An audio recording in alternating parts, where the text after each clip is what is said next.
चाह रही हूँ कि जो डील की आवाज़ें आ रही हैं, एनआरओ की आवाज़ें आ रही हैं, तो ये ज़रा मुझे समझा दीजिएगा कि ये क्या डील है? मतलब कौन से ऑप्शंस हैं पीटीआई के पास और गवर्नमेंट के पास भी? क्या बानी पीटीआई को रिहा करने एक रास्ता है, या उनको हॉस्पिटल में एडमिट कर देंगे, दूसरे हॉस्पिटल शिफ्ट कर देंगे, या उनको मुल्क से बाहर भेज देंगे? क्योंकि ये सारे सर्कमस्टांसेस में फिर हुकूमत कैसे टैकल डाउन करेगी? क्योंकि जेल में तो चले ठीक है, ऑब्वियसली सिक्योरिटी है, हॉस्पिटल में अगर एडमिट किया जाता है तो सिक्योरिटी इश्यूज आएंगे, ठीक है, रिहा वो हो नहीं सकते क्योंकि जाहिर सी बात है मुकदमात चले, उसमें उनको सजाएं हुई हैं, तभी खान साहब जेल में। और अगर मुल्क से बाहर चले जाते हैं तो मुल्क के अंदर तो आप लोग उनको कंट्रोल किए हुए हैं, लेकिन मुल्क से बाहर तो नहीं कर पाएंगे।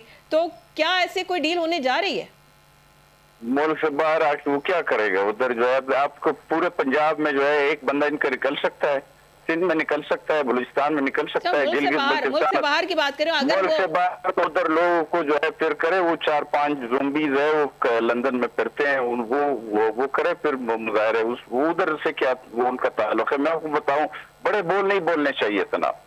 इन्होंने जो कहा है ना वो उनके साथ हो रहा है। इन्होंने कहा कि जी नेक्स्ट आपको अडियाला, अल्लाह ताला ने उसको अडियाला पे पहुंचा दिया। इन्होंने कहा कि वो बीमार भी नहीं होगा, बीमार भी हो गया। बीमार तो हमने नहीं किया ना, अल्लाह ने किया। अब ये फरार की कोशिश कर रहे हैं। ये कहते थे वो कैदी नंबर 804 फरार नहीं होगा, लिख लो ये फरार होने की कोशिश कर रहा है। एनआरओ मांग रहा है और कोई इसका मकसद नहीं है। एनआरओ मांग रहा है कि मुझे आप जो है माफ कर दो। तो क्या ख्याल है, अगर इनको एनआरओ मिलता है तो क्या वो उधर बाहर जाके कोई फिर सियासी एक्टिविटीज कर देंगे, बैठ जाएगा?